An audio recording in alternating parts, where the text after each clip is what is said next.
La Transorientale atteint la moitié de son parcours, long de plus de 10 000 km. Cette 8e spéciale de 446 km est la plus longue du rallye. Ajoutez un parcours de liaison pour rejoindre Ayagouz, les concurrents ont parcouru au total près de 730 km.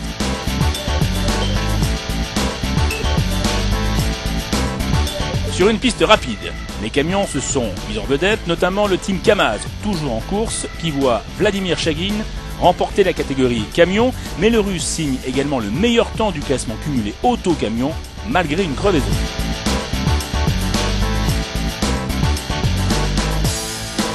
La 8e épreuve a souri à François Deloucourt qui signe son premier temps scratch en auto de sa jeune carrière de pilote de rallye raid.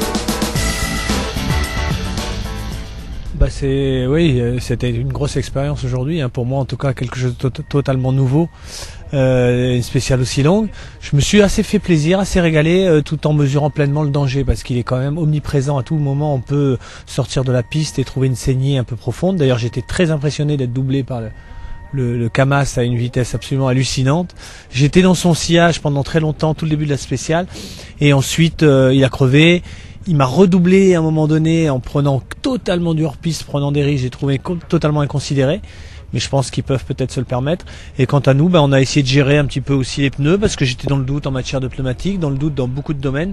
Et à la clé, c'est vrai que ça fait un bon temps, mais en même temps, c'est un petit gain. C'est simplement 10 minutes alors qu'en début de rallye, on a perdu pas mal de temps. La bonne opération de la journée est à mettre à l'actif du pilote de Jean-Louis Schlesser. Monterdé, avec une 3e place dans cette longue spéciale, renforce son avance au classement général.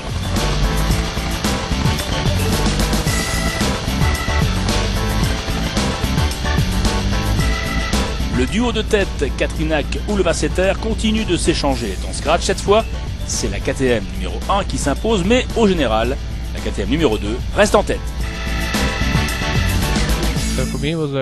Pour moi, ça a été une superbe étape. Je suis parti derrière Katrinak, je l'ai rattrapé, puis dépassé et je suis resté devant toute l'étape. Ça a été une étape parfaite pour moi.